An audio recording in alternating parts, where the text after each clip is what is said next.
안녕하세요. 오늘도 사연살롱을 찾아주셔서 감사합니다. 서울에 살고 있는 여성이에요. 자식은 전생에 진 빚을 받으러 온 사람이라고 하잖아요. 그 말을 처음 들었을 때는 말도 안 되는 소리라고 생각했어요. 부모가 사랑하는 자식한테 베풀면서 어떻게 빚을 갚는다는 생각을 하나 싶었거든요.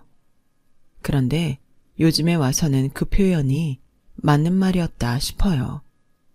저도 끝이 없고 죽어도 고맙다는 말은커녕 투정만 들으니 말입니다.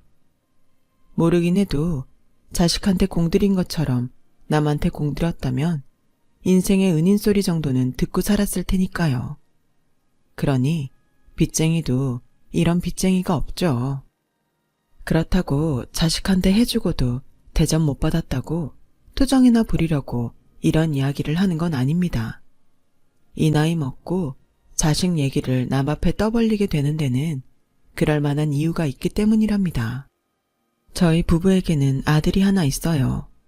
결혼 8년 만에 어렵게 가진 아이라 금지옥엽 키워온 아들이에요. 하지만 그게 독이 되었던 걸까요? 제가 교육을 잘못한 탓인지 원래 그놈이 그렇게 태어난 건지는 모르겠지만 말년에 그 아들놈 때문에 가슴에 대못이 박히게 되었네요. 저는 가난한 형편 탓에 중학교 졸업 후 바로 돈벌이에 나서야 했어요. 마침 동네 언니가 버스 안내양을 하고 있어서 그 연줄로 취직할 수 있었죠. 지금은 없어진 직업이지만 불과 80년대 초반까지만 해도 버스마다 안내양이 있었어요. 승객들한테 버스비도 받고 승하차를 돕는 일을 하곤 했죠. 오래전 개그 프로에서 이영자 씨가 버스를 탕탕 치면서 오라이를 외치던 모습 다들 기억하실 거예요. 그 일을 하는 사람들이 바로 버스 안내양이었답니다.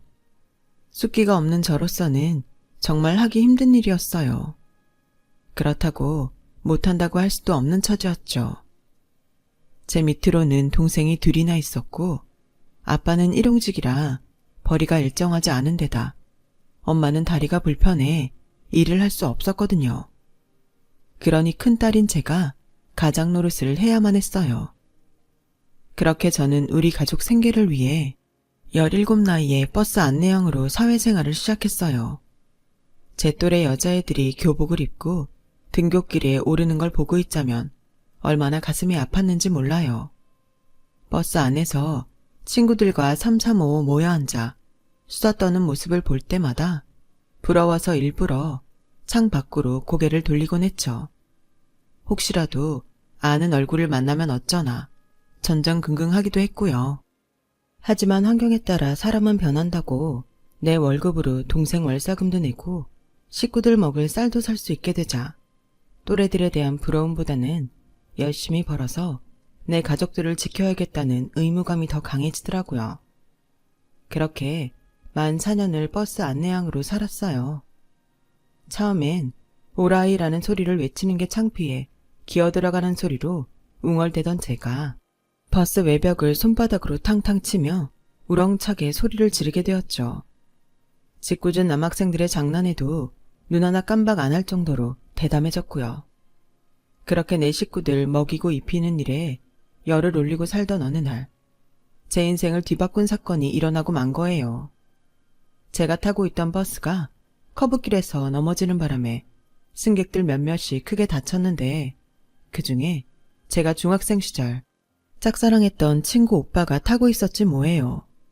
오빠는 다리가 차체에 깔리는 바람에 피를 많이 흘려서 수혈을 받아야 했는데 문제는 혈액형이었죠. 하필 흔치 않은 RH-형이었거든요. 병원에서는 당장 수혈받을 피가 없다며 난색을 표했고 저는 오빠가 죽을지 모른다는 생각에 세상 무너진 것처럼 울음을 터뜨렸어요. 그래서 내가 O형이니 내 피라도 빼서 오빠한테 주라고 소리쳤어요. 사실 그때 저는 제가 O형이라는 것만 알았지 RH+인지 RH-인지도 몰랐거든요. 단지 어릴 때 결핵으로 보건소에 다닐 적에 의사 선생님이 제게 흔치 않은 피라서 수혈받기 힘드니 다치지 않게 조심하라고 했던 말이 떠올라 RH-가 아닐까 한 거죠.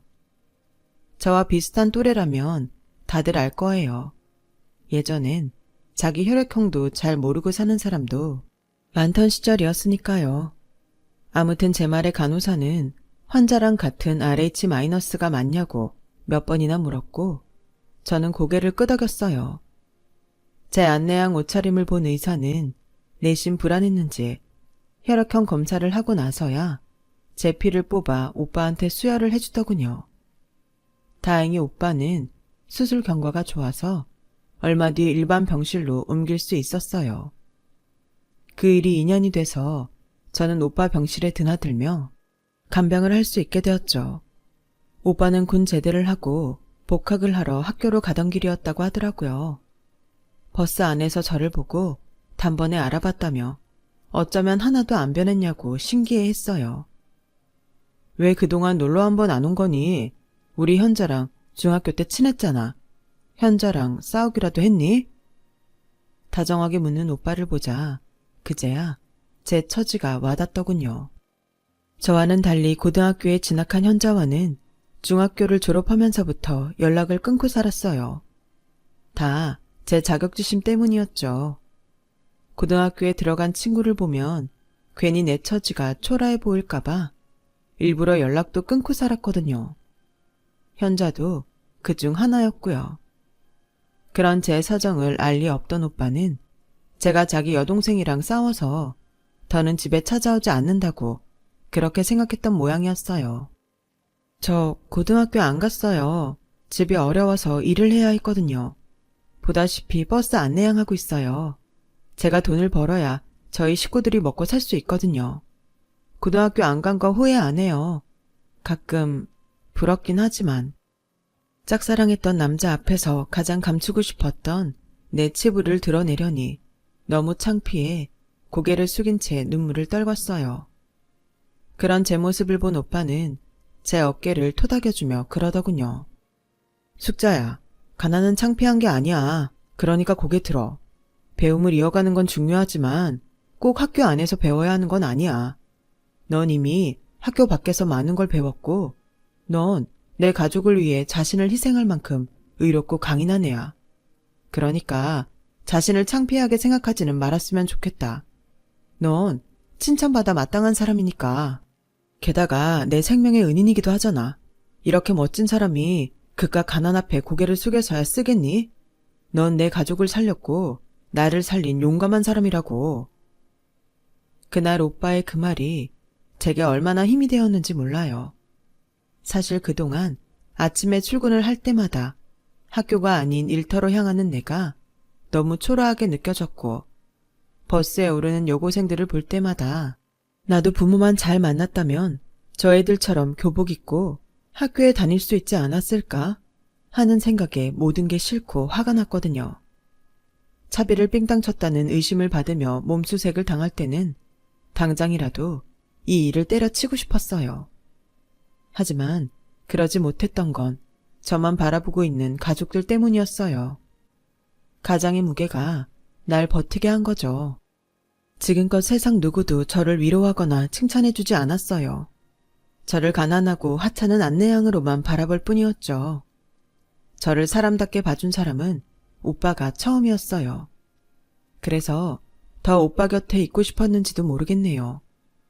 없는 시간을 쪼개 오빠의 병실을 드나들면서 전보다 많이 가까워질 수 있었어요. 오빠 역시 절 동생 친구가 아닌 여자로 봐주는 것 같았고요. 그렇게 시간이 흐르던 어느 날 회사로 오빠 어머님이 찾아오셨어요. 제 피로 당신 아들이 무사히 수술을 받을 수 있었다는 얘기를 전해 들으시곤 감사 인사를 하러 오신 거였죠. 숙자야, 너 아니었으면 우리 집 대가 끊길 뻔했다. 고마워서 어쩌니? 내 이 은혜는 절대 잊지 않으마. 아주머니께서는 핸드백에서 돈 봉투를 꺼내시곤 제게 건네셨어요. 제가 한사코 거절을 하자 제 귓가에 조용히 속삭이셨죠. 받아. 그리고 더는 병원에 오지 마. 돈은 줘도 내 아들은 절대 못 주니까. 싸늘한 그 말에 소스라치게 놀랐어요. 이미 오빠와 제 사이가 가까워진 걸 알고 경고하러 오신 거였으니까요. 그렇게 제 손에 돈봉투를 남기시곤 아주머니는 돌아가셨어요. 돈봉투 속에는 제 한 달치 월급에 몇 배가 되는 돈이 들어있더군요. 피 한 번 뽑아주고 받은 돈치고는 꽤나 황송한 금액이었죠. 그 돈이 마치 제 자존심을 버리고 받은 돈 같아서 서글프더라고요. 그래서 며칠을 고민한 끝에 돈을 들고 오빠 집으로 찾아갔어요. 다행히 일요일이라 병원에 입원 중인 오빠를 제외한 모든 식구들이 집에 있더라고요. 제 친구 현자도요. 저는 가지고 간 돈을 아저씨께 드리곤 이런 거 안 주셔도 돼요. 다시는 병원에 안 찾아갈 테니 걱정 안 하셔도 된다는 얘기 하러 왔어요. 돈이 없다고 자존심도 없는 건 아니니까요. 그러자 아저씨 얼굴이 금방이라도 터질 것처럼 붉게 타올랐어요. 그리곤 아주머니를 불러 도대체 무슨 짓을 벌인 거냐고 추궁하셨죠. 아주머니께선 저를 째려보시며 이게 다 아들 자식을 위한 거라고 하셨어요. 그럼 중학교밖에 못 나온 애가 내 아들 주변을 맴도는데 그냥 보고만 있으라는 거예요? 난 그렇게 못해요. 놔뒀다가 마음 약한 우리 정훈이가 혹여 저 애한테 연민이라도 품으면 그땐 어쩌려고요? 그러니 일찌감치 싹을 잘라놔야죠. 안 그래요? 저요. 저런 애가 내 아들 옆에 있는 것만으로도 진저리 치게 싫어요. 그러자 가만히 듣고 있던 아저씨께서 버럭 소리를 치셨어요. 당신 지금 그걸 말이라고 해? 당신 아들 귀한 줄은 알면서 어떻게 남의 자식 귀한 건 몰라? 아무리 속 좁은 옆에내라지만 자식 키우는 사람이 그것밖에 안 되냐고. 얘 아니었으면 당신이 그리 애지중지하는 아들 이 세상에 없었어. 은혜는 못 갚을 망정 어떻게 인겁을 쓰고 이럴 수가 있냐고. 당장 사과해. 당신이 이 애 가슴에 못질한 거 당장 사과하라고. 안 그랬다간 쫓겨날 줄 알아. 아저씨의 불효령에 아주머니는 입술을 삐죽거리며 마지못해 사과를 하셨어요. 미안하게 됐다. 네가 이해해라. 조금도 미안하지 않은 표정으로 한 사과에 기분은 조금도 나아지지 않았지만 이 일로 생각지 않은 전개가 펼쳐지게 된 거예요. 친구가 지 오빠한테 그날 일을 전하는 바람에 오히려 오빠와 제 사이가 가깝게 되는 계기가 되었거든요. 그렇게 저는 수년간 짝사랑하던 오빠와 사귀게 되었고 오빠가 대학을 졸업한 다음에 결혼을 하게 되었어요. 당연히 아주머니의 반대가 거셌지만 자식 이기는 부모 없다고 결국 저를 받아주시게 되었죠. 어렵게 허락받은 결혼이라 어머님은 단단히 벼르고 계셨지만 제 손으로 벌어서 하는 결혼이라 변변한 혼수도 해가지 못했어요. 그리고 그걸 빌미로 어머님한테 미움을 받아야 했죠. 결혼하고 한 2년은 남의 집 며느리와 어찌나 비교를 하시는지 정말 사람 미치겠더라고요. 시집에 들어와 사는 걸 조건으로 한 결혼이라서 아침에 눈을 뜬 순간부터 어머님의 구박을 받아야 했어요.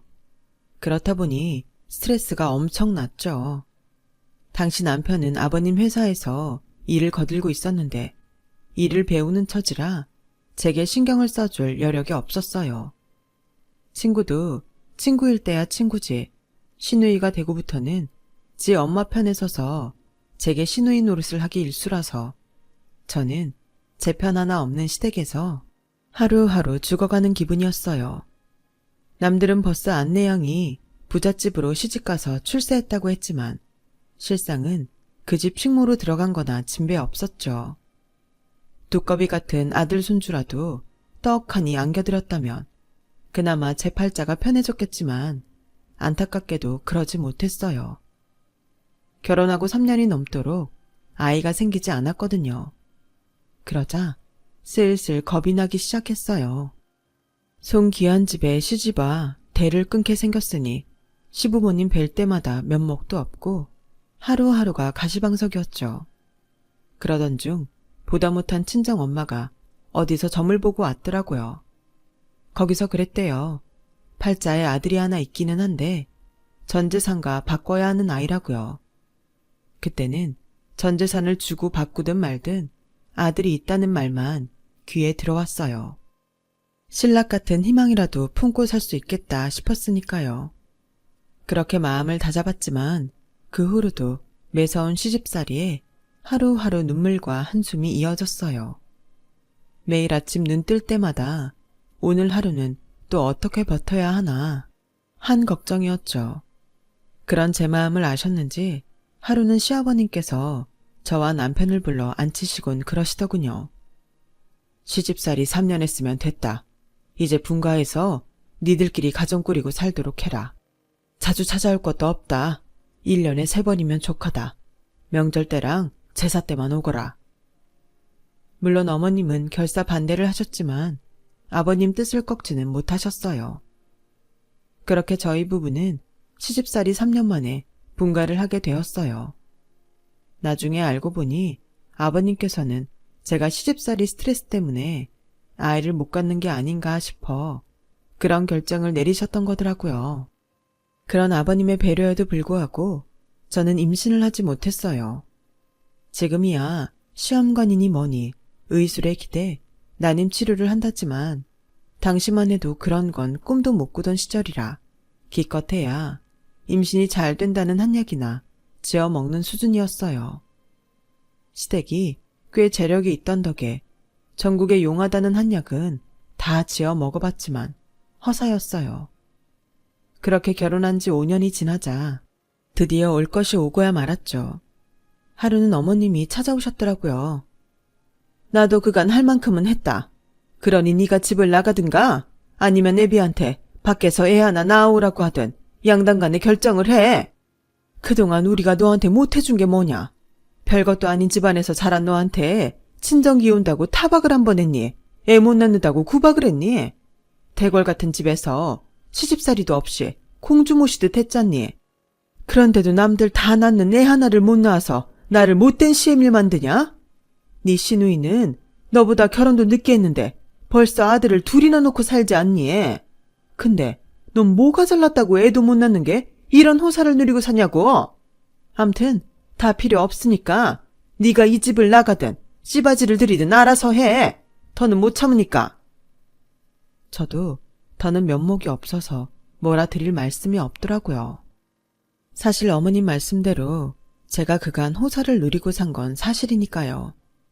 한눈 안 팔고 일과 가정밖에 모르는 남편에 며느리 아끼시는 시아버지, 다들 어려운 시절에 끼니 걱정, 돈 걱정 안 하고 산 게 어디예요. 그렇게 따박따박 받고 사는 주제에 집안에 손도 못 잇고 있었으니 제가 입이 10개라도 할 말이 없었죠. 그래서 남편한테 더는 염치가 없어서 못 살겠다고 헤어지자고 했더니 남편이 불같이 화를 내더라고요. 자식 못 낳는다고 이혼할 거라면 애초에 결혼 왜 했냐면서요. 전 그렇게 아이를 원한다면 입양을 하는 게 어떻겠냐고요. 당장 입양하는 게 부담스럽다면 시설에 가서 아이들을 만나보고 천천히 결정하자. 남편 뜻에 따라 고아원 봉사활동을 시작했지만 그리 탐탁지는 않았어요. 그런데 몇 번 가다 보니 아이들한테 정이 가더라고요. 나한테는 허락되지 않은 아이들이 부모한테 버려져 낯선 사람들 손에서 자라는 걸 보니 하늘이 참 무심하다는 생각도 들었죠. 이 중 하나만 내 자식으로 태어났다면 아이도 저도 마음고생은 없었을 거란 생각을 하니 더 그랬던 것 같아요. 그래서 집으로 돌아가고 나서도 내내 아이들 얼굴이 아른거렸어요. 고아원 봉사활동을 시작하고부터는 아이들 보는 재미에 빠져 시간 가는 줄 모르겠더라고요. 그렇게 2해가 지난 어느 날 드디어 그렇게 고대하던 아이를 갖게 되었죠. 우리 부부도 그랬지만 시부모님께서는 세상 누구보다 기뻐하셨어요. 그동안 아무 내색 없이 기다려주셨던 아버님이 특히 더 그랬죠. 아이가 태어나기 전에 집에는 시부모님이 사다 놔른 유아용품으로 가득했어요. 손녀인지 손자인지도 모르는 상황인데도 어머님은 남자아이 옷이며 신발을 사다 나르셨죠. 그리고 드디어 어머님 소원대로 저는 아들을 출산하게 되었어요. 하지만 기쁨도 잠시, 아이가 태어나고 100일도 되기 전 아버님 회사가 부도가 나고 만 거예요. 경리 부장이 회사 돈을 횡령해 빼돌리고 달아난 탓에 속수무책으로 회사는 무너져 버렸고 그 충격으로 아버님은 세상을 떠나고 마셨죠. 그제야 언젠가 친정엄마가 했던 말이 떠오르더군요. 전 재산을 들여 얻는 자식이라는 말이요. 부자는 망해도 3년은 간다는데 저희 시댁은 한순간에 모든 걸 잃고 길바닥에 나앉고 말았어요. 어렵게 끌어모은 돈과 세간살이를 팔아 마련한 돈으로 신촌에 사글세 방을 얻어 어머님을 모시게 되었어요. 평생 손에 물 한 번 안 묻히시고 사시던 어머님은 저와 남편이 일 나간 동안 손주를 돌보며 살림을 맡아 하셨어요. 그런 와중에도 어머님은 손주 입히고 먹이는 데는 돈을 아끼지 않으셨죠. 아이가 자라는 동안에도 어머님의 유별난 손주 사랑은 이어졌어요. 아이가 초등학교 5학년이 되도록 어머님은 손주를 씻기고 입히고 밥에 반찬을 놓아주셨어요. 아이가 원하는 건 뭐든 들어주셨고요. 손주가 어머님의 유일한 낙이라 그러지 마시라고 말릴 수도 없었죠. 그렇다 보니 아들 녀석은 언제나 지가 우선인 아이가 되었어요. 할머니 입에 들어갈 고기 반찬도 뺏어서 지 입에 넣을 정도로요. 그 모습 때문에 남편이 혼내기도 많이 혼냈지만 그때뿐이었어요. 그래서 아이 문제로 남편과 어머님이 목소리를 높이는 날이 잦았어요. 하지만 그렇게 손주 사랑이 각별하시던 어머님이 세상을 떠나시자 모든 게 제자리를 찾아가게 되었죠. 더는 자신의 바람막이가 되어줄 사람이 없다는 걸 깨달은 아들이 늦게나마 정신을 차렸거든요. 없는 살림에도 어머님이 쌈짓돈 털어 손주를 가르치신 덕분에 아들은 공부를 꽤 했어요. 명문대는 아니어도 큰 어려움 없이 대학에 갈 정도였죠. 비록 집은 망했어도 남편과 제가 둘이 나서서 돈을 버니 먹고 사는 건 그럭저럭 해결이 되더라고요.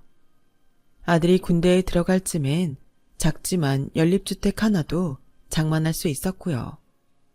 미국에 살고 있는 시누이 덕에 어려운 살림에도 아들을 미국으로 어학연수도 보낼 수 있었어요. 넉넉하진 않아도 아들 녀석한테는 부족함 없이 해줬다고 자부할 수 있을 정도였죠. 그런데 아들 녀석한테는 그렇지 않았던 모양입니다. 취업 준비를 하느라 한창 바쁘게 지내던 졸업학기였어요. 아들이 평소와 달리 술을 진탕 마시고 들어왔더라고요. 꿀물을 타서 먹이려는데 아들 녀석이 지 아빠가 자고 있는 안방으로 기를 쓰고 들어가는 거예요. 아빠, 우리 집 예전엔 부자였다며. 혹시 남겨놓은 땅이나 건물 같은 거 하나 없어? 아니면 주변에 취직자리 부탁할 지인이라도 없냐고. 나 정말 힘들어. 어떻게 부모라는 사람이 자식 힘들 때 비빌 언덕도 못 대주냔 말이야. 자식 보기 창피하지도 않아. 난 아빠처럼은 안 살 거야. 아빠처럼 가난뱅이로는 안 살 거라고. 아들의 술주정에 우리 부부는 깜짝 놀랐어요. 가슴 서늘할 정도로요. 자식한테 그런 말을 들어서인지 남편은 밤새 잠을 이루지 못하더군요. 그건 저도 마찬가지였죠. 이런 우리 부부와는 달리 아들은 다음날 무슨 일이 있었냐는 듯 평소랑 똑같이 행동을 하더라고요. 아무래도 기억이 안 나는 모양이었어요.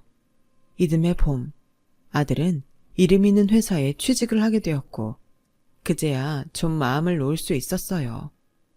그런데 취직하고 1년도 채 안 돼 아들 녀석이 결혼을 하겠다지 뭐예요. 좀 이르다 싶긴 했지만 그래도 지 짝을 찾은 모양이다 싶어 딱히 반대는 하지 않았어요. 문제는 신혼집 장만이었어요. 아파트 경비 일을 하는 남편과 식당 서빙을 하는 제가 돈을 모으면 얼마나 모았겠어요. 아들 녀석 학자금 대출도 아직 끝나지 않은 처지였는걸요. 그래서 아들을 불러 넌지시 물었죠. 신혼집은 어떻게 할 생각이냐고요. 그랬더니 글쎄, 엄마, 내가 왜 결혼을 서두르는지 알아? 요즘엔 집안 배경이 없으면 승진도 힘들어. 엄마 아들이 가난한 부모 때문에 평생 승진도 못하고 지질이 궁상으로 살았으면 좋겠어? 아니지. 나영이네 집 정도면 그래도 어느 정도 뒷배는 대줄 수 있을 것 같더라고. 한마디로 뜬금없이 결혼을 하겠다고 나선 이유가 처가 더 깊고 출세하기 위해서더라고요. 구질구질한 우리 집 형편 때문에 출세길이 막힌다나요? 엄마, 그래서 말인데 이 집 팔아주면 안 돼? 그럼 아파트 전세 보증금은 될 것 같은데 말이야. 처가 덕 좀 보려면 우리 집에서도 희생은 감수해야지. 안 그래? 솔직히 이날 이때까지 엄마랑 아빠가 나한테 해준 게 뭐 있어. 밥만 먹인다고 부모 노릇 다 했다고 하면 곤란하지. 자식한테 도움 안 되는 부모가 무슨 부모냐고. 그러니까 이 결혼 막을 생각 말고 결혼 자금 얼마나 해줄 수 있는지 말해줘. 부족한 건 대출이라도 받아야 하니까. 당당하게 집 팔아 결혼 자금 대라는 아들의 말에 저는 제 귀를 의심했어요. 기가 차서 남편한테 어떻게 말을 해야 하나 고민이 되더라고요. 그래서 벙어리 냉가슴을 앓고 있는데 사건이 터진 거예요. 아들애가 지 예비 처가에 인사를 하러 갔다가 거기서 저희 남편을 만났지 뭐예요. 지금껏 지 아빠가 어디서 일하는지도 몰랐던 아들은 그곳에서 지 아빠와 마주치자 굳어버렸어요. 경비 옷을 입고 서 있는 아빠를 예비 장인한테 딱 들켜버렸으니까요. 남편도 아들 입장이 곤란한 걸 알고 어떻게 해야 하나 망설이고 있었는데 아들이 먼저 말을 꺼낸 거예요. 아저씨, 안녕하세요. 여기서 일하시는 줄은 몰랐어요. 그동안 잘 지내셨어요? 느닷없는 아들의 연기에 남편은 어떻게 대응을 해야 하나 싶었죠. 그런데 그런 걱정은 금세 산산이 부서져 버리고 말았어요. 아버님, 저희 집에서 일하시던 기사 아저씨예요. 글쎄 이랬다지 뭐예요. 남편은 아들의 말에 다리에 힘이 풀리는 것 같았지만 아들은 너무도 뻔뻔하게 그런지 아빠를 뒤로하고 예비 장인과 걸어가더랍니다. 다음날 아침 축 처진 어깨로 퇴근한 남편은 저를 보자 눈물을 떨구며 우리가 자식 농사를 잘못 지은 것 같다고 하더군요. 남편을 통해 자초지종을 들은 저는 너무 화가 나서 뒷목이 뻣뻣해질 정도였어요. 그래서 당장 아들 회사로 찾아갔죠. 그랬더니 아들놈은 저를 보자마자 대뜸 아들 회사에 찾아오면서 웃골이 이게 뭐냐고 핀잔을 주지 뭡니까. 창피하니까 용건만 말하고 가요. 그 말에 화가 치밀어 들고 있던 백으로 아들놈 귀싸대기를 날렸어요. 뭐? 창피해? 인간 같지 않은 놈아. 그래, 이날 이때까지 먹이고 키워준 부모가 창피해? 그래서 네 아빠를 네 집 운전기사라고 소개했냐? 네가 이러고도 인간이라고 할 수 있어? 그래, 돈 없는 부모 창피하다는 놈이 왜 못난 부모 집은 탐내냐? 집 팔아서 네 신혼집 마련해달라고? 어림도 없다 이놈아. 그 집이 어떤 집인데 버러지만도 못한 니놈 체면 세워주느라 팔아? 너 잘 들어라. 네 아빠는 사람이 물러서 사돈 앞에서 아무 소리도 못하고 왔는가 몰라도 이 엄만 다르다. 내 새끼고 뭐고 내 남편 눈에서 눈물 뽑는 놈은 절대로 용서 안 해. 그러니 이참에 부모 자식 영 끊고 살자.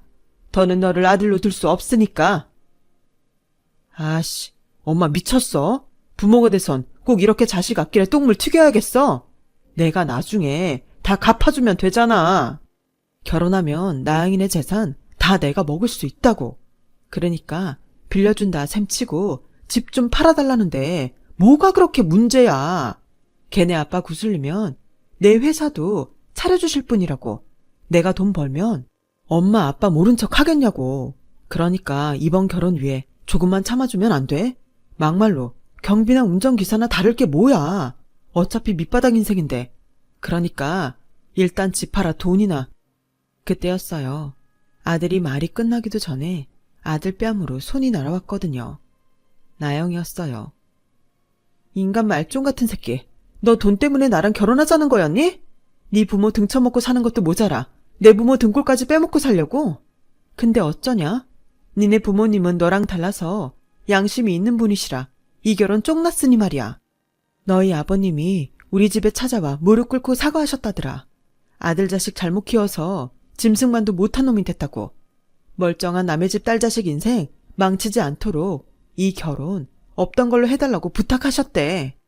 난 그 말 안 믿었는데 지금 네가 니네 엄마한테 하는 걸 보니 네 아빠 말이 100번 옳은 것 같다.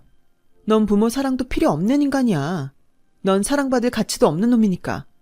결혼 없던 일로 하자. 난 돈 없는 남자랑은 살아도 짐승만도 못한 거랑은 절대 같이 못 사니까. 그러니까 다시는 연락하지 마. 아들은 나영의 다리를 잡고 늘어지며 통사정을 했지만 소용없었어요. 그날 밤 퇴근에 돌아온 아들은 지 아빠한테 왜 그런 짓을 했냐고 대들었어요. 그러자 남편이 소리쳤죠. 대학 공부까지 시켜줬으면 부모로서 할 도리는 다 한 거다. 자식을 잘못 키워 미숙한 채로 사회에 내보낸 죄는 내가 달게 받으마. 하지만 부모로서 너한테 미안한 건 하나도 없어. 부모는 네가 필요할 때 꺼내먹는 곶감이 아니야. 그러니 함부로 부모의 희생을 강요하지 마라. 앞으로는 내 집에 발도 들일 생각 말고 영 끊고 살자. 지금 이 순간부터 내 집에서 나가줬으면 한다. 남편은 미리 싸둔 아들 짐가방과 함께 아들을 집에서 내쫓았어요.